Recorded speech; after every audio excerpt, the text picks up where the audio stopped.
நீதிமன்றத்தின் சுவர்களால் நீங்கள் நசுக்கப்படுகிறீர்களா? பொய்யான குற்றச்சாட்டுகளின் பாரத்தால் உங்கள் இதயம் கனத்திருக்கிறதா? இரவுகளில் தூக்கமின்றி அநீதியின் நிழல் உங்களைச் சூழ்ந்திருப்பதை உணர்கிறீர்களா? இன்று உங்கள் கண்ணீருக்கு பரலோகம் பதிலளிக்கிறது. உங்கள் அழுகுரல் தேவனுடைய சிம்மாசனத்தை எட்டியுள்ளது. உங்கள் இதயத்தை தயார்படுத்துங்கள். உங்கள் விசுவாசத்தை நிலைநிறுத்துங்கள். ஏனெனில் இந்த நேரத்தில் பரலோகத்தின் படைகள் உங்களுக்காக இறங்கி வருகின்றன. அதிதூதர்கள் உங்கள் சார்பில் நிற்கிறார்கள். உங்கள் விடுதலை இப்போது தொடங்குகிறது. சர்வ வல்லமையுள்ள பிதாவின் பெயராலும் குமாரனின் இரத்தத்தாலும் பரிசுத்த ஆவியின் அக்கினியாலும் நான் இப்போது 3 பிரதான அதிதூதர்களை அழைக்கிறேன். போர்வீரர்களின் தளபதியான அதிதூதர் மிக்கேலே, வாருங்கள். குணமாக்கும் தேவதூதரான அதிதூதர் ரபேலே, வாருங்கள். நற்செய்தியின் தூதரான அதிதூதர் கபிரியேலே, வாருங்கள்.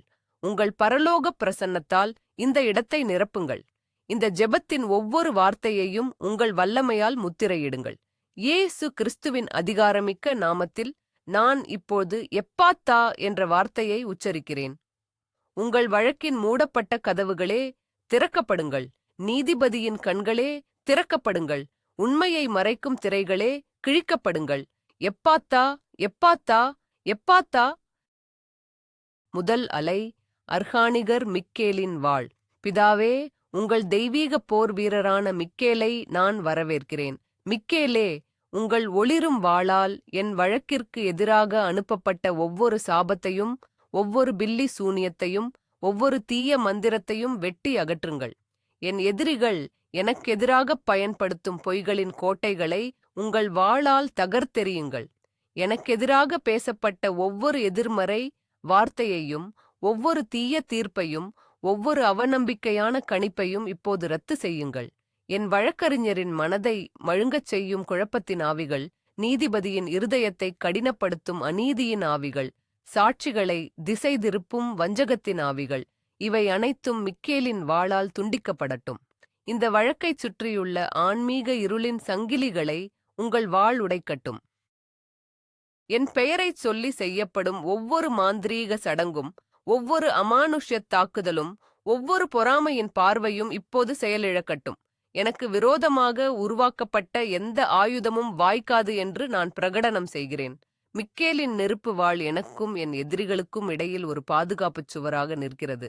இந்த வழக்கில் என்னை சிக்க வைக்க பின்னப்பட்ட ஒவ்வொரு சூழ்ச்சி வலையும் இப்போது அறுக்கப்பட்டு எரித்துச் சாம்பலாக்கப்படட்டும். என் பாதையை தடுக்கும் ஒவ்வொரு தடைக்கல்லும், ஒவ்வொரு மறைமுக எதிரியும், ஒவ்வொரு இரட்டை வேடதாரியும் இப்போது அம்பலப்படுத்தப்பட்டு உங்கள் தெய்வீக நீதியால் அகற்றப்படட்டும். இந்த வழக்கை நிர்வகிக்கும் ஒவ்வொரு ஆவணத்தின் மீதும், ஒவ்வொரு மின்னஞ்சலின் மீதும், ஒவ்வொரு கோப்பின் மீதும் இருக்கும் தீய சக்தியின் பிடியை வெட்டி எறியுங்கள். இனி இந்த வழக்கில் இருளுக்கு இடமில்லை. ஒளி மட்டுமே ஆளுகை செய்யும். தூய்மைப்படுத்துதல் இப்போது தொடங்குகிறது. இரண்டாவது அலை. பொய்ச் சாட்சியங்களின் கோட்டைகளை தகர்த்தல். சர்வ வல்லமையுள்ள தேவனே, உங்கள் சத்தியத்தின் ஆவியானவரை நான் வேண்டுகிறேன். அதிதூதர் மிக்கேலே, உங்கள் தெய்வீகப் படையுடன் சென்று எனக்கெதிராக எழுப்பப்பட்ட ஒவ்வொரு பொய்ச் சாட்சியத்தின் அடித்தளத்தையும் தகர்த்தெறியுங்கள்.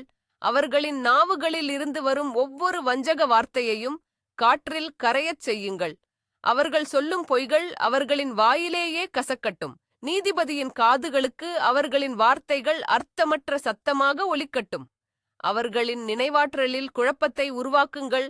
அவர்கள் தங்கள் பொய்களிலேயே சிக்கிக்கொள்ளட்டும். எனக்கெதிராக திரிக்கப்பட்ட ஒவ்வொரு ஆதாரமும், மாற்றியமைக்கப்பட்ட ஒவ்வொரு ஆவணமும், புனையப்பட்ட ஒவ்வொரு கதையும் இப்போது ஒளியில் கொண்டுவரப்படட்டும். சத்தியத்தின் சூரியன் பிரகாசிக்கும்போது இருளின் நிழல்கள் ஓடி ஒளிவது போல இந்த பொய்கள் அனைத்தும் அம்பலமாகி வெட்கித் தலைகுனியட்டும். யார் யார் எனக்கு எதிராக இரகசியமாக சதி செய்கிறார்களோ அவர்களின் முகமூடிகள் கிழிக்கப்படட்டும்.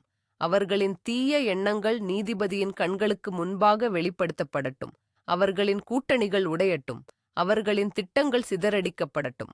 தாவீதுக்கு எதிராக ஆகித்தோப்பேலின் ஆலோசனையை நீர் வியர்த்தமாக்கியது போல என் எதிரிகளின் ஆலோசனைகளை வியர்த்தமாக்கும். அவர்களின் ஞானம் முட்டாள்தனமாக மாறட்டும். அவர்களின் பலம் பலவீனமாக மாறட்டும். அவர்கள் எனக்காக வெட்டிய குழியில் அவர்களே விழட்டும். சத்தியம் வெல்லும், பொய் தோற்கடிக்கப்படும் என்று நான் பிரகடனம் செய்கிறேன்.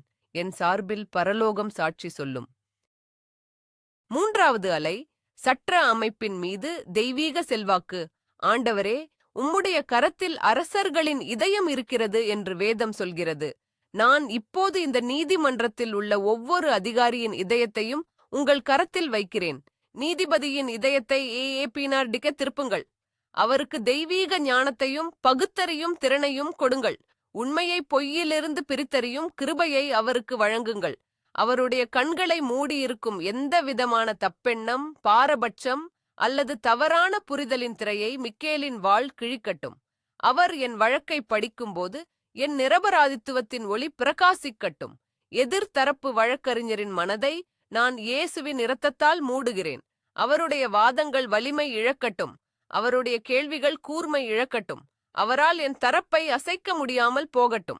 என் சொந்த வழக்கறிஞருக்கு அதிதூதர் கபிரியேல் தெய்வீக உத்வேகத்தையும் சரியான வார்த்தைகளையும் கொடுக்கட்டும்.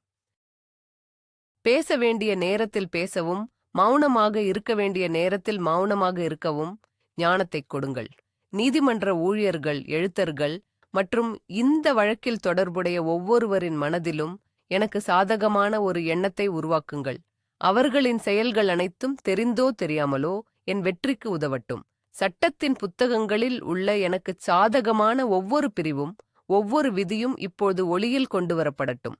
நீதிபதியின் கவனத்திற்கு அது செல்லட்டும்.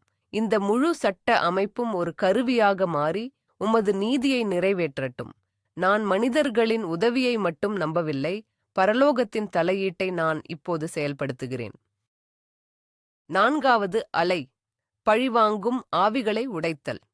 இயேசு கிறிஸ்துவின் நாமத்தில் இந்த சட்டப் போராட்டத்தின் பின்னணியில் செயல்படும் பழிவாங்கும் ஆவிகள், பொறாமையின் ஆவிகள் மற்றும் அழிவின் ஆவிகளை நான் கட்டுகிறேன். என்னை வீழ்த்த வேண்டும், என் நற்பெயரை கெடுக்க வேண்டும், என் சொத்துக்களை பறிக்க வேண்டும் என்ற தீய நோக்கத்துடன் செயல்படும் ஒவ்வொரு சக்தியையும் நான் கண்டிக்கிறேன். அதிதூதர் மிக்கேலே, உங்கள் வீரர்களை அனுப்பி இந்த பழிவாங்கும் ஆவிகளை பிடித்து பாதாளத்தில் தள்ளுங்கள். அவர்கள் இனி என் வாழ்க்கையிலோ என் குடும்பத்தின் வாழ்க்கையிலோ அல்லது இந்த வழக்கிலோ தலையிட முடியாது. இந்த வழக்கை ஒரு கருவியாக பயன்படுத்தி என்னை மன ரீதியாகவும் உணர்ச்சி ரீதியாகவும் நிதி ரீதியாகவும் அழிக்க நினைக்கும் எதிரியின் திட்டத்தை நான் முறியடிக்கிறேன். அவர்களின் வெறுப்பு என்னும் அம்பு அவர்கள் மீதே திரும்பட்டும். அவர்களின் கோபம் என்னும் நெருப்பு அவர்களையே சுட்டெரிக்கட்டும். ஆனால் என் மீது தேவனுடைய சமாதானம் என்னும் கேடயம் இருக்கிறது. நான் பழிவாங்க மாட்டேன், ஏனெனில் பழிவாங்குதல் கர்த்தருக்கு உரியது. மாறாக நான் அவர்களை தேவனுடைய நீதியிடம் ஒப்படைக்கிறேன். இந்த வழக்கின் மூலம் எனக்கு ஏற்பட்ட ஒவ்வொரு இழப்புக்கும், ஒவ்வொரு கண்ணீர் துளிக்கும், ஒவ்வொரு தூக்கமில்லாத இரவிற்கும் தேவன் எனக்கு 7 மடங்கு நன்மையை திருப்பித் தருவார் என்று நான் விசுவாசிக்கிறேன். இழப்பின் ஆவியே, உன்னை நான் கண்டிக்கிறேன். அழிவின் தூதனே, உன்னை நான் விரட்டுகிறேன்.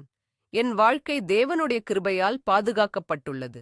இந்த வழக்கு என் அழிவுக்காக அல்ல, என் உயர்வுக்கு காரணமாக அமையும் என்று நான் பிரகடனம் செய்கிறேன். ஐந்தாவது அலை, அச்சத்தின் கோட்டைகளை இடித்தல். அதிதூதர் ரபேலே, குணமாக்கும் தூதரே, இப்போது எனக்குள் வாருங்கள். இந்த நீதிமன்ற வழக்கால் என் இதயத்தில் விதைக்கப்பட்டிருக்கும் அச்சத்தின் விதைகளை அகற்றி எறியுங்கள். தோல்வி பயம், எதிர்காலம் குறித்த பயம், அவமான பயம், நிதி இழப்பு குறித்த பயம், இந்த எல்லா பயங்களையும் நான் இயேசுவின் நாமத்தில் நிராகரிக்கிறேன். பயம் தேவனிடமிருந்து வருவதில்லை, அது எதிரியின் ஆயுதம். அந்த ஆயுதத்தை நான் இப்போது உடைக்கிறேன். தேவன் எனக்கு பயத்தின் ஆவியை கொடுக்கவில்லை, மாறாக அன்பும் பெலனும் தெளிந்த புத்தியுமுள்ள ஆவியையே கொடுத்திருக்கிறார். நான் பயப்பட மாட்டேன், நான் கலங்க மாட்டேன், ஏனெனில் என் தேவன் என்னோடு கூட இருக்கிறார். அவர் என் வழக்கறிஞர், என் பாதுகாவலர், என் கோட்டை. ரபேலே, உங்கள் குணமாக்கும் தைலத்தால் என் நரம்பு மண்டலத்தை அமைதிப்படுத்துங்கள். என் இதயத் துடிப்பைச் சீராக்குங்கள்.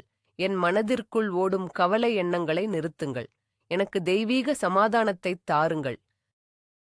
புயலின் நடுவே இயேசு படகில் உறங்கியது போல, இந்த சட்டப்புயலின் நடுவே என் ஆத்துமா அமைதியாக இருக்கட்டும். என் எதிரிகள் என் முகத்தில் பயத்தைக் காண மாட்டார்கள். அவர்கள் தேவனுடைய பிள்ளையின் தைரியத்தையும் விசுவாசத்தையும் காண்பார்கள். என் அமைதி அவர்களைக் குழப்பட்டும். என் நம்பிக்கை அவர்களை திகைக்க வைக்கட்டும். நான் விசுவாசத்தில் நடக்கிறேன், பார்வையில் அல்ல. என் வெற்றி ஏற்கனவே பரலோகத்தில் தீர்மானிக்கப்பட்டு விட்டது. அந்த நம்பிக்கையில் நான் இளைப்பாறுகிறேன். அச்சமே, என் மனதை விட்டு வெளியேறு. கவலையே, என் இருதயத்தை விட்டு அகன்று போ. சமாதானம் இப்போது என்னை ஆளுகை செய்யட்டும். 6வது அலை. கபிரியேலின் நற்செய்தி. எப்பாத்தா. அதிதூதர். கபிரியேலே, மரியாளுக்கு நற்செய்தி கொண்டு வந்தவரே, இப்போது என் வாழ்க்கைக்கு நற்செய்தியை கொண்டு வாருங்கள். இந்த வழக்கில் எனக்குச் சாதகமான ஒரு தீர்ப்பு என்ற நற்செய்தியை நான் எதிர்பார்க்கிறேன். நான் இப்போது இந்த நீதிமன்றத்தின் கதவுகளுக்கு முன்பாக நின்று எப்பாத்தா என்று பிரகடனம் செய்கிறேன். வெற்றியின் கதவுகளே திறக்கப்படுங்கள். நீதியின் வாசல்களே திறக்கப்படுங்கள். விடுதலைக்கான வழிகளே திறக்கப்படுங்கள். எப்பாத்தா. நிதி ரீதியான ஆசீர்வாதத்தின் கதவுகளே திறக்கப்படுங்கள். இந்த வழக்கால் ஏற்பட்ட நிதி இழப்புகளை ஈடு செய்யும் புதிய வருமான வழிகளே திறக்கப்படுங்கள். எனக்கு வரவேண்டிய பணம், எனக்கு திரும்பக் கிடைக்க வேண்டிய சொத்துக்கள், இவையனைத்தையும் தடுக்கும் தடைகளே இப்போது உடையுங்கள். எப்பாத்தா. நீதிபதியின் மனதின் கதவு திறக்கப்படட்டும். என் தரப்பு நியாயம் அவருக்கு தெளிவாக விளங்கட்டும். எதிர்தரப்பினரின் இருதயத்தின் கதவு திறக்கப்படட்டும். அவர்கள் தங்கள் தவறை உணர்ந்து சமாதானத்திற்கு வரட்டும். கபிரியேலே, உங்கள் தூதர்களை அனுப்பி இந்த வழக்கில் சம்பந்தப்பட்ட ஒவ்வொருவருக்கும் சாதகமான செய்திகளை கனவுகளிலும் எண்ணங்களிலும் கொடுங்கள். என் வெற்றிக்குத் தேவையான ஒரு தொலைபேசி அழைப்பு வரட்டும். என் விடுதலைக்குத் தேவையான ஒரு மின்னஞ்சல் வரட்டும். எனக்கு உதவக்கூடிய ஒரு புதிய நபர் என் வாழ்வில் வரட்டும். மூடப்பட்டவை திறக்கப்படட்டும். மறைக்கப்பட்டவை வெளிப்படட்டும். சாத்தியமற்றது சாத்தியமாகட்டும். எப்பாத்தா. எப்பாத்தா. எப்பாத்தா. 7வது அலை. தெய்வீக ஆதாரங்களை வெளிக்கொணர்தல். பரிசுத்த ஆவியானவரே, சத்தியத்தின் ஆவியானவரே, மறைந்திருப்பவற்றை வெளிப்படுத்துபவரே, நான் உம்மிடம் கேட்கிறேன். இந்த வழக்கில் என் நிரபராதித்துவத்தை நிரூபிக்கத் தேவையான, ஆனால் என் கண்களுக்கு மறைக்கப்பட்டிருக்கும் ஆதாரங்களை வெளிப்படுத்துங்கள். அது ஒரு மறக்கப்பட்ட ஆவணமாக இருக்கலாம், ஒரு கண்டுபிடிக்கப்படாத மின்னஞ்சலாக இருக்கலாம், அல்லது ஒரு சாட்சியின் மறக்கப்பட்ட நினைவாக இருக்கலாம். எதுவாக இருந்தாலும் அதை இப்போது வெளிச்சத்திற்கு கொண்டு வாருங்கள். என் வழக்கறிஞரின் கவனத்திற்கு அதை ஈர்க்கும்படி செய்யுங்கள். நீதிபதியின் மேசைக்கு அது வந்து சேரட்டும். எதிர்தரப்பு மறைத்து வைத்திருக்கும் ஒவ்வொரு உண்மையும், அவர்கள் அழிக்க நினைத்த ஒவ்வொரு ஆதாரமும் இப்போது அற்புதமாக வெளிப்படட்டும். ஒருவேளை மனித ஆதாரங்கள் இல்லை என்றாலும் பரலோகமே எனக்காக சாட்சி சொல்லும். தேவதூதர்கள் நீதிபதியின் மனதில் என் சார்பில் பேசுவார்கள். சூழ்நிலைகளே எனக்குச் சாதகமாக மாறும். அவர்களின் சொந்த வார்த்தைகளே அவர்களை குற்றவாளிகளாகக் காட்டும். சிங்கங்களின் வாயைக் கட்டிய தேவன் என் எதிரிகளின் வாயைக் கட்டுவார். அக்கினிச் சூளையின் நடுவே நடந்த தேவன் இந்த நீதிமன்றத்தின் நடுவே என்னுடன் நடப்பார். தேவனே, எனக்கு ஒரு அற்புதத்தைச் செய்யுங்கள். மனித தர்க்கத்தை மீறிய ஒரு தெய்வீகத் தலையீட்டை நான் வேண்டுகிறேன். இந்த வழக்கை வெல்ல எனக்கு தேவையான அந்த ஒரு முக்கிய ஆதாரம், அந்த ஒரு முக்கிய சாட்சி, அந்த ஒரு முக்கிய தகவல், அது எங்கிருந்தாலும் இப்போது என் கைகளுக்கு வந்து சேரட்டும். தெய்வீக வெளிப்பாட்டின் நேரம் இது. 8வது அலை. நேரத்தையும் காலத்தையும் கட்டுப்படுத்துதல். காலங்களை கையில் வைத்திருக்கும் தேவனே, இந்த நீதிமன்ற வழக்கின் நேரத்தையும் காலத்தையும் நான் உங்கள் கட்டுப்பாட்டிற்குள் கொண்டு வருகிறேன். வழக்கு விசாரணைக்கான தேதிகள், ஒத்திவைப்புகள், காலக்கெடுக்கள் அனைத்தும் எனக்கு சாதகமாக அமையட்டும். எதிரிக்கு சாதகமான தாமதங்களை நான் கண்டிக்கிறேன். என் பலவீனத்தின் நேரத்தில் விசாரணை வருவதை நான் தடுக்கிறேன். மாறாக, நான் ஆன்மீக ரீதியாகவும் மனரீதியாகவும் உடல் ரீதியாகவும் வலிமையாக இருக்கும் நேரத்தில் எல்லாம் நடக்கட்டும். நீதிபதி நல்ல மனநிலையில் இருக்கும்போது, என் வழக்கறிஞர் முழு தயாரிப்புடன் இருக்கும்போது, என் சாட்சிகள் தைரியமாக இருக்கும்போது வழக்கு விசாரணை நடக்கட்டும். காலத்தின் ஒவ்வொரு நொடியும் என் நன்மைக்காக வேலை செய்யட்டும். எதிர்தரப்புக்கு குழப்பத்தையும் தடுமாற்றத்தையும் ஏற்படுத்தும் வகையில் நேரத்தை மாற்றுங்கள். அவர்கள் தயாராக இல்லாத நேரத்தில் கேள்விகள் கேட்கப்படட்டும். அவர்கள் எதிர்பார்க்காத நேரத்தில் ஆதாரங்கள் சமர்ப்பிக்கப்படட்டும். யோசுவாவுக்காக சூரியனை நிறுத்திய தேவன் எனக்காக இந்த நீதிமன்றத்தின் கடிகாரத்தை கட்டுப்படுத்துவார். என் விடுதலைக்கான சரியான நேரம் வரும் வரை எந்த இறுதித் தீர்ப்பும் வழங்கப்படாமல் இருக்கட்டும். அந்த சரியான நேரத்தில் தேவனுடைய தீர்ப்பு என் சார்பில் வெளிப்படும். நான் காலத்தின் கைதி அல்ல, நான் நித்திய தேவனுடைய பிள்ளை. என் நேரம் அவருடைய கைகளில் இருக்கிறது. இந்த வழக்கில் தெய்வீக நேரம் செயல்படத் தொடங்குகிறது. 9வது அலை, நற்பெயரை மீட்டெடுத்தல். என் நாமத்தை கரைப்படுத்த நினைக்கும் ஒவ்வொரு பொய்யான குற்றச்சாட்டையும் ஒவ்வொரு அவதூறையும் நான் இயேசுவின் இரத்தத்தால் அழிக்கிறேன். அதிதூதர் கப்பிரியேலே, என் நற்பெயரின் பாதுகாவலராக நில்லுங்கள். இந்த வழக்கின் மூலம் என் மீது வீசப்பட்ட சேற்றை அகற்றுங்கள். என் மீது சுமத்தப்பட்ட களங்கத்தை துடையுங்கள். யோசேப்பின் நற்பெயரை நீர் மீட்டெடுத்தது போல என் நற்பெயரையும் மீட்டெடுங்கள். பொய்களால் சிதைக்கப்பட்ட என் பிம்பத்தை சரிசெய்யுங்கள். நீதிபதி, நண்பர்கள், குடும்பத்தினர் மற்றும் சமூகத்தின் பார்வையில் என் கண்ணியம் மீண்டும் நிலைநிறுத்தப்படட்டும். இந்த வழக்கின் முடிவில் நான் குற்றவாளி அல்ல, பாதிக்கப்பட்டவன் என்பது தெளிவாகத் தெரியட்டும். என் எதிரிகள் என்னை அவமானப்படுத்த நினைத்த அதே இடத்தில் தேவன் எனக்கு இரட்டிப்பான கனத்தை கொடுப்பார். இந்த வழக்கு முடிந்த பிறகு என் சாட்சியம் முன்பை விட பிரகாசமாக ஒளிரும். மக்கள் என் கதையைக் கேட்டு தேவனுடைய வல்லமையை அறிந்து கொள்வார்கள். என் நற்பெயர் ஒரு சாம்பல் மேடாக இல்லாமல் தேவனுடைய மகிமைக்கான ஒரு கிரீடமாக மாறும். என் குணத்தைப் பற்றி பரப்பப்பட்ட ஒவ்வொரு வதந்தியும் பொய்யென நிரூபிக்கப்படும். என் நேர்மையின் மீது எழுப்பப்பட்ட ஒவ்வொரு கேள்விக்கும் பதில் கிடைக்கும். சத்தியம் என் கேடயமாகவும் உண்மை என் கவசமாகவும் இருக்கிறது. என் அடையாளம் இந்த வழக்கால் தீர்மானிக்கப்படவில்லை, அது பரலோகத்தில் தேவனால் எழுதப்பட்டுள்ளது. 10வது அலை, நிதி இழப்புகளைத் தடுத்து ஆசீர்வாதத்தை திரத்தல். ஆண்டவரே, இந்த வழக்கு என் நிதியை உறிஞ்சும் ஒரு கருவியாக இருப்பதை நான் கண்டிக்கிறேன். வழக்கறிஞர் கட்டணங்கள், நீதிமன்றச் செலவுகள் மற்றும் பிற எதிர்பாராத செலவுகளின் சுமையை நான் உங்கள் பாதத்தில் வைக்கிறேன். அதிதூதர் ரபேலே, என் நிதிநிலையை குணமாக்குங்கள். பண விரயத்தை நிறுத்துங்கள். எனக்கு நிதி உதவி செய்யக்கூடிய நபர்களின் இதயங்களைத் திறங்கள். எதிர்பாராத இடங்களிலிருந்து எனக்கு பணம் வரட்டும். எனக்கு ஒரு நிதி அற்புதத்தைச் செய்யுங்கள். ஒருவேளை இந்த வழக்கால் நான் பணத்தை இழந்திருந்தால், யோபுக்கு நீர் இரட்டிப்பாக திருப்பிக் கொடுத்தது போல எனக்கும் திருப்பிக் கொடுங்கள். இந்த வழக்கில் நான் வெற்றி பெறுவது மட்டுமல்லாமல் எனக்குச் சேர வேண்டிய நஷ்ட ஈடும் இழப்பீடும் கிடைக்கட்டும்.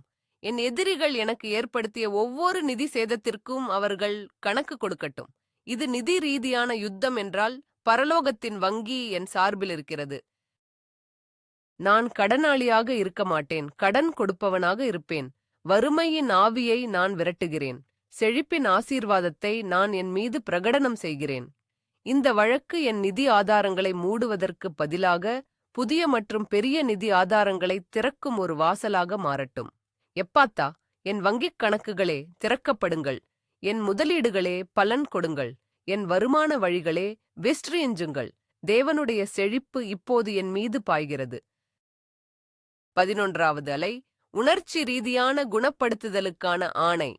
அதிதூதர் ரபேலே, உங்கள் இசுமுரூத பச்சை நிற குணமாக்கும் ஒளியை இப்போது என் மீது அனுப்புங்கள். இந்த வழக்கின் மன அழுத்தம் என் சரீரத்திலும் ஆத்துமாவிலும் ஏற்படுத்திய ஒவ்வொரு காயத்தையும் குணமாக்குங்கள். என் தோள்பட்டைகளில் இருக்கும் பாரத்தை அகற்றுங்கள். என் வயிற்றில் இருக்கும் பதற்ற முடிச்சை அவிழ்த்து விடுங்கள். என் இதயத்தில் இருக்கும் வலியை ஆற்றுங்கள். தூக்கமின்மையால் சோர்வடைந்த என் உடலுக்கு ஓய்வு கொடுங்கள். மன அழுத்தத்தால் ஏற்படும் தலைவலி, உயர் இரத்த அழுத்தம் மற்றும் பிற உடல் உபாதைகள் இயேசுவின் நாமத்தில் நீங்கட்டும். நான் அமைதியின் நதியில் மூழ்குகிறேன். கவலையின் அலைகள் என் மீது புரண்டு வராது. கோபம், விரக்தி, கசப்பு போன்ற எதிர்மறை உணர்ச்சிகளை நான் விட்டுவிடுகிறேன். அவை என் ஆத்துமாவை விஷமாக்க நான் அனுமதிக்க மாட்டேன். அதற்கு பதிலாக நான் மன்னிப்பை தேர்வு செய்கிறேன். என் எதிரிகளை தேவனுடைய கைகளில் ஒப்படைக்கிறேன். என் இருதயம் ஒரு போர்க்களமாக இல்லாமல் தேவனுடைய சமாதானம் தங்கும் ஒரு ஆலயமாக இருக்கட்டும். ரபேலே, என் எண்ணங்களை சீர்படுத்துங்கள். எதிர்மறை சிந்தனை சுழல்களை உடைத்தெறியுங்கள். எனக்கு நம்பிக்கையையும் தைரியத்தையும் நேர்மறையான கண்ணோட்டத்தையும் கொடுங்கள். இந்த சோதனையின் நடுவிலும் தேவனுடைய நன்மை என் மீது இருக்கிறது என்பதை நான் அறிவேன். இந்த அனுபவம் என்னை உடைக்காது, மாறாக அது என்னை உருவாக்கும். நான் குணமடைகிறேன். நான் முழுமையடைகிறேன். நான் அமைதியாக இருக்கிறேன். 12வது அலை, தெய்வீக பாதுகாப்பின் கோட்டை. சர்வ வல்லமையுள்ள தேவனே, சங்கீதம் 91 வாக்குறுதிகளை நான் எனக்காக எடுத்துக்கொள்கிறேன். நான் உன்னதமானவரின் மறைவில் வாழ்கிறேன். சர்வ வல்லவரின் நிழலில் தங்குகிறேன். அதிதூதர் மிக்கேலே, உங்கள் தூதர்களின் படையை அனுப்பி என்னைச் சுற்றி ஒரு நெருப்புக் கோட்டையை உருவாக்குங்கள். எனக்கும் என் குடும்பத்திற்கும் என் சொத்துக்களுக்கும் எதிரான எந்த ஒரு உடல் அல்லது ஆன்மீக தாக்குதலும் இந்த கோட்டையை தாண்ட முடியாது. எதிரிகள் அனுப்பும் பழிவாங்கும் அம்புகள், விபத்துக்கள், திடீர் நோய்கள், இவை அனைத்தும் என்னை தாக்காமல் திருப்பி அனுப்பப்படட்டும். நான் பயணிக்கும்போது தூதர்கள் என் பாதையை பாதுகாக்கட்டும். நான் உறங்கும்போது அவர்கள் எனக்கு காவலாக இருக்கட்டும். நான் நீதிமன்றத்தில் நிற்கும்போது அவர்கள் எனக்கு இருபுறமும் நிற்கட்டும். என் எதிரிகள் என்னை காணும்போது அவர்கள் என்னை தனியாக காண மாட்டார்கள். அவர்கள் என்னைச் சுற்றி நிற்கும் பரலோகப் படையைக் கண்டு நடுங்குவார்கள். என் வீடு இயேசுவின் இரத்தத்தால் பூசப்பட்டுள்ளது. எந்த அழிவின் தூதனும் உள்ளே நுழைய முடியாது. என் வாகனம் தேவனுடைய தூதர்களால் சூழப்பட்டுள்ளது. எந்த ஆபத்தும் என்னை அணுகாது. இந்த வழக்கில் எனக்கு ஆதரவாக இருக்கும் என் வழக்கறிஞர், என் சாட்சிகள் மற்றும் என் ஆதரவாளர்கள் அனைவரையும் நான் தெய்வீக பாதுகாப்பின் கீழ் கொண்டு வருகிறேன். எலியாவைச் சுற்றி நின்ற அக்கினி ரதங்களும் குதிரைகளும் போல நாங்கள் பரலோகப் படைகளால் சூழப்பட்டிருக்கிறோம். நாங்கள் பாதுகாப்பாக இருக்கிறோம். நாங்கள் அஞ்சமாட்டோம். 13வது அலை, இரக்கத்திற்காகவும் கிருபைக்காகவும் மன்றாடுதல். பிதாவே, நான் நீதியின் அடிப்படையில் மட்டும் நிற்கவில்லை, உமது கிருபையின் சிம்மாசனத்தின் முன்பாகவும் வருகிறேன். நீதிபதியின் கண்களில் எனக்கு தயவு கிடைக்கட்டும். நீதிமன்றத்தில் உள்ள ஒவ்வொருவரின் இருதயத்திலும் எனக்கு இரக்கம் கிடைக்கட்டும். எஸ்தருக்கு ராஜாவின் கண்களில் தயவு கிடைத்தது போல எனக்கும் தயவு கிடைக்கட்டும். என் தவறுகள் மன்னிக்கப்படட்டும். என் பலவீனங்கள் மறைக்கப்படட்டும். என் நல்ல குணங்கள் பிரகாசிக்கட்டும். என் நேர்மை அங்கீகரிக்கப்படட்டும். தேவனே, எனக்கு எதிராக இருக்கும் சூழ்நிலைகளை உமது கிருபையால் மாற்றுங்கள். சட்டத்தில் எனக்கு எதிராக இருக்கும் ஒரு அம்சம் கூட உமது கிருபையால் எனக்கு சாதகமாக மாறட்டும். இந்த வழக்கில் தீர்ப்பு வழங்கும்போது நீதிபதியின் கையை நீரே வழிநடத்தும். அவர் எழுதுவது மனிதனின் தீர்ப்பாக இல்லாமல் பரலோகத்தின் தீர்ப்பாக இருக்கட்டும். என் மீது சுமத்தப்பட்ட குற்றச்சாட்டுகளிலிருந்து குற்றமற்றவன் என்ற வார்த்தை எழுதப்படட்டும். நான் செலுத்த வேண்டிய அபராதங்கள் ரத்து செய்யப்படட்டும். எனக்கு விதிக்கப்படவிருந்த தண்டனைகள் நீக்கப்படட்டும். இது வெறும் சட்ட வெற்றி மட்டுமல்ல, இது கிருபையின் வெற்றியாக இருக்கட்டும். நான் தகுதியற்றவனாக இருந்தாலும் உமது இரக்கத்தால் நான் வெற்றியடைவேன். உமது கிருபை என் தோல்விகளை வெற்றிகளாக மாற்றும். உமது தயவு என் சாபங்களை ஆசீர்வாதங்களாக மாற்றும். 14வது அலை, எதிரிகளின் திட்டங்களை அம்பலப்படுத்துதல். இருளில் மறைந்திருப்பவற்றை வெளிச்சத்திற்கு கொண்டு வரும் தேவனே, நான் உம்மிடம் மன்றாடுகிறேன். என் எதிரிகளின் ஒவ்வொரு இரகசிய திட்டத்தையும், ஒவ்வொரு சதியையும், ஒவ்வொரு தீய ஆலோசனையையும் இப்போது அம்பலப்படுத்துங்கள். அவர்கள் ஏடிசிசி அறைகளுக்குள் பேசும் ஒவ்வொரு வார்த்தையும் கூரைகளின் மேலிருந்து அறிவிக்கப்படட்டும். அவர்கள் அனுப்பும் இரகசிய செய்திகள் என் கைகளுக்கு வரட்டும். அவர்களின் கூட்டணிகள் தங்களுக்குள்ளேயே சண்டையிட்டு உடையட்டும். சாத்தான் சாத்தானுக்கு விரோதமாக எழும்பினால் அவன் நிலை நிற்க முடியாதது போல என் எதிரிகளின் கூட்டணிக்குள்ளேயே குழப்பத்தையும் அவநம்பிக்கையையும் உருவாக்குங்கள். ஒருவரை ஒருவர் சந்தேகிக்கட்டும். அவர்களின் பொய்கள் ஒன்றோடொன்று முரண்படட்டும். அவர்கள் எனக்காக பின்னிய வலையில் அவர்களே சிக்கிக் கொள்ளட்டும். மோர்தெகாய்க்கு எதிராக ஆமான் கட்டிய தூக்கு மரத்தில் அவனே தொங்க விடப்பட்டது போல எனக்கெதிராக அவர்கள் செய்த தீமைகள் அவர்கள் மீதே திரும்பட்டும். அதிதூதர் மிக்கேலே, உங்கள் ஒற்றர்களை அனுப்பி அவர்களின் முகாமில் என்ன நடக்கிறது என்பதை எனக்கு வெளிப்படுத்துங்கள். அவர்கள் அடுத்ததாக என்ன செய்யப் போகிறார்கள் என்பதை ஞான திருஷ்டியாக எனக்கு உணர்த்துங்கள். நான் அறியாமையில் இருக்க மாட்டேன். நான் ஒரு படி முன்னால் இருப்பேன்.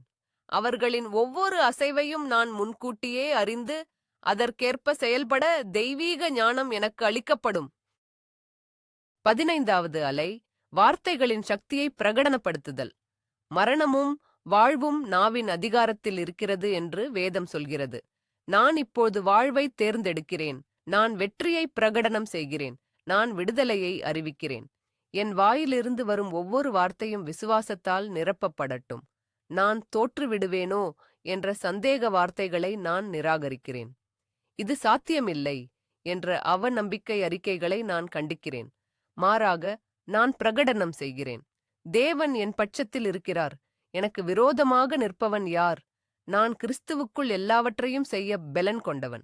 எனக்கு விரோதமாக உருவாக்கப்பட்ட எந்த ஆயுதமும் வாய்க்காது. நான் தலைவனாக இருப்பேனே தவிர வாளாக இருக்க மாட்டேன். நான் மேலே இருப்பேனே தவிர கீழே இருக்க மாட்டேன்.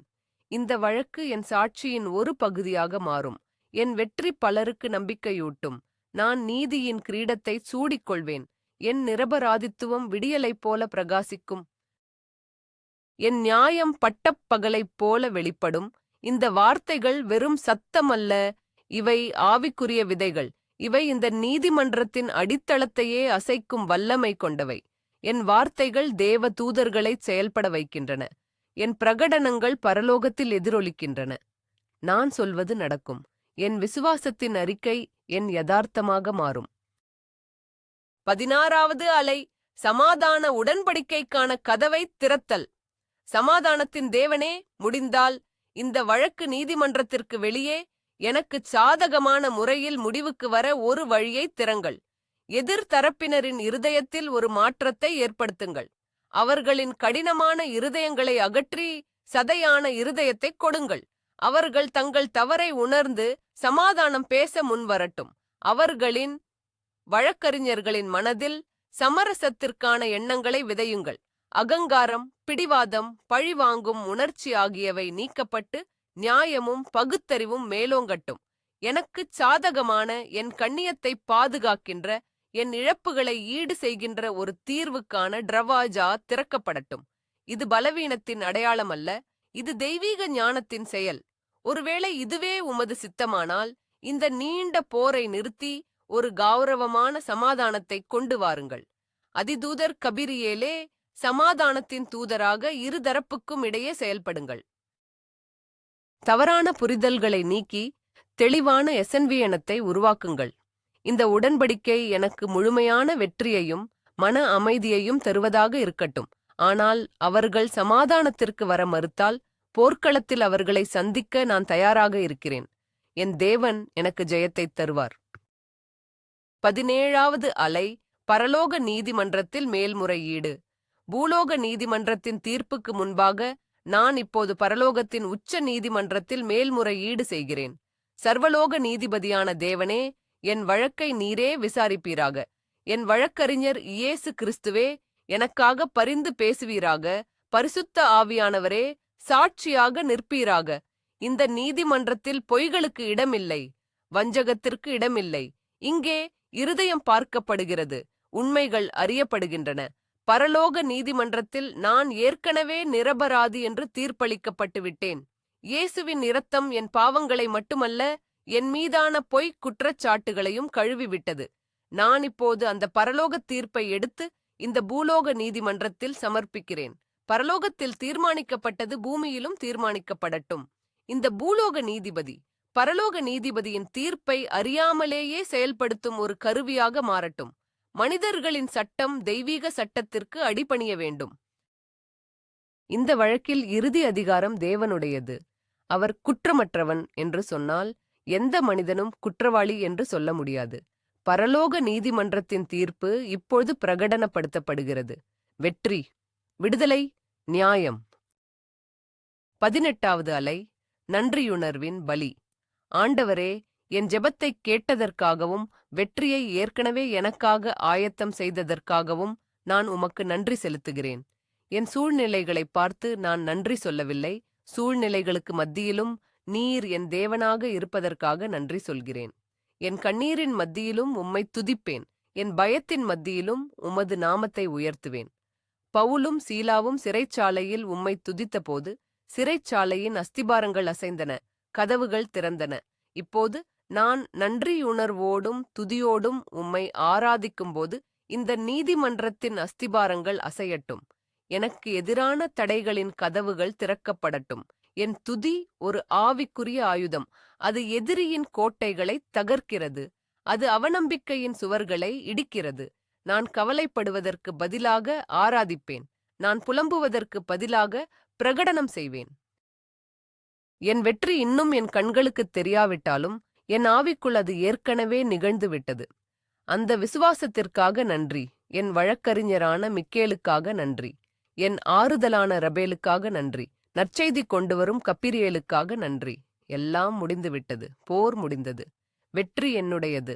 உமக்கே மகிமை, கனம், துதி என்றென்றைக்கும் உண்டாவதாக. 19வது அலை. வெற்றியின் முத்திரை. பிதாவே, குமாரனே, பரிசுத்த ஆவியானவரே, நான் இந்த ஜெபத்தையும் என் வெற்றியையும் உங்கள் தெய்வீக அதிகாரத்தால் முத்திரையிடுகிறேன். பரலோகத்தில் கட்டப்படுவது பூமியிலும் கட்டப்படும். நான் இப்போது என் வெற்றியை விசுவாசத்தால் கட்டுகிறேன். எந்த பிசாசும், எந்த மனிதனும், எந்த சூழ்நிலையும் இந்த தெய்வீக தீர்ப்பை மாற்ற முடியாது. இது தேவனுடைய கையொப்பத்தால் முத்திரையிடப்பட்டுள்ளது. இயேசுவின் இரத்தத்தால் இது உறுதி செய்யப்பட்டுள்ளது. பரிசுத்த ஆவியின் அக்கினியால் இது பாதுகாக்கப்படுகிறது. நான் இப்போது வெற்றியின் ஆடையை அணிந்து கொள்கிறேன். நான் நிரபராதித்துவத்தின் மோதிரத்தை என் விரலில் சூடிக்கொள்கிறேன். நான் விடுதலையின் பாதையில் நடக்கிறேன். என் கடந்த காலம் என் பின்னால் இருக்கிறது. என் எதிர்காலம் பிரகாசமாக இருக்கிறது. இந்த வழக்கு ஒரு மூடிய அத்தியாயம். இனி இது என் மனதை ஆளுகை செய்யாது. இது என் சமாதானத்தை திருடாது. நான் முன்னோக்கிச் செல்கிறேன். தேவன் எனக்காக வைத்திருக்கும் புதிய காரியங்களை நோக்கிச் செல்கிறேன். இந்த வழக்கில் தொடர்புடைய ஒவ்வொரு கோப்பும், ஒவ்வொரு ஆவணமும், ஒவ்வொரு நினைவும் இப்போது வெற்றி என்று முத்திரையிடப்படட்டும். இனி சந்தேகத்திற்கு இடமில்லை. இனி பயத்திற்கு இடமில்லை. முடிவு எழுதப்பட்டுவிட்டது. தீர்ப்பு வழங்கப்பட்டுவிட்டது. நான் வென்றுவிட்டேன். 20வது அலை. சாட்சியத்தை பிரகடனப்படுத்துதல். இது நிறைவேறிற்று. பரலோகத்தின் தீர்ப்பு பூமியில் பிரகடனப்படுத்தப்பட்டுவிட்டது. அதிதூதர் மிக்கேல் தன் வாளை உறையில் போடுகிறார், ஏனெனில் போர் முடிந்துவிட்டது. அதிதூதர் கபிரியேல் வெற்றியின் எக்காலத்தை ஊதுகிறார். அதிதூதர் ரபேல் என் ஆத்துமாவின் மீது முழுமையான குணத்தையும் சமாதானத்தையும் ஊற்றுகிறார். நான் வெறுங்கையுடன் இந்த ஜெபத்திற்கு வரவில்லை. என் விசுவாசத்தை கொண்டு வந்தேன். நான் இப்போது வெறுங்கையுடன் செல்லவில்லை. என் அற்புதத்தை என் கைகளில் ஏந்திச் செல்கிறேன். இந்த சாட்சியம் என் குடும்பத்தில், என் நண்பர்கள் மத்தியில், என் சமூகத்தில் அறிவிக்கப்படும். மக்கள் இதைக் கேட்டு, இது கர்த்தரால் ஆனது, இது நம் கண்களுக்கு ஆச்சரியமாயிருக்கிறது என்று சொல்வார்கள். இந்த வெற்றி எனக்கு மட்டுமல்ல, இதை கேட்கும் ஒவ்வொருவருக்கும் விசுவாசத்தை கொடுக்கும். என் கதை தேவனுடைய வல்லமைக்கும் கிருபைக்கும் ஒரு நினைவுச் சின்னமாக நிற்கும். நான் இப்போது இந்த ஜெபத்தை 777 7 என்ற தெய்வீக எண்ணின் வல்லமையால் மூடுகிறேன். பிதாவின் பூரணத்துவம், குமாரனின் பூரணத்துவம், பரிசுத்த ஆவியின் பூரணத்துவம். எல்லாம் முடிந்தது. எல்லாம் நன்றாயிருக்கிறது. என் ஆத்துமாவே கர்த்தரை ஸ்தோத்தரி. என் முழு உள்ளமே அவருடைய பரிசுத்த நாமத்தை ஸ்தோத்தரி. ஆமென், ஆமென், ஆமென், ஆமென். அற்புதம் ஏற்கனவே உங்கள் வழியில் உள்ளது. பரலோகத்தின் முத்திரை உங்கள் வழக்கில் பதிக்கப்பட்டுவிட்டது. நீங்கள் தனியாக இல்லை. இந்த ஜெபச் சங்கிலியை உடைக்காதீர்கள். இந்த வார்த்தைகள் யாருடைய வாழ்க்கையையாவது மாற்றக்கூடும். கருணையின் செயலாக இந்த வீடியோவை உங்களுக்கு தெரிந்த போராட்டத்தில் இருக்கும் 3 பேருக்காவது அனுப்புங்கள்.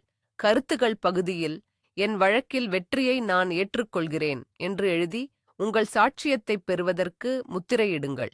உங்கள் வெற்றி நெருங்குகிறது. விசுவாசத்துடன் இருங்கள்.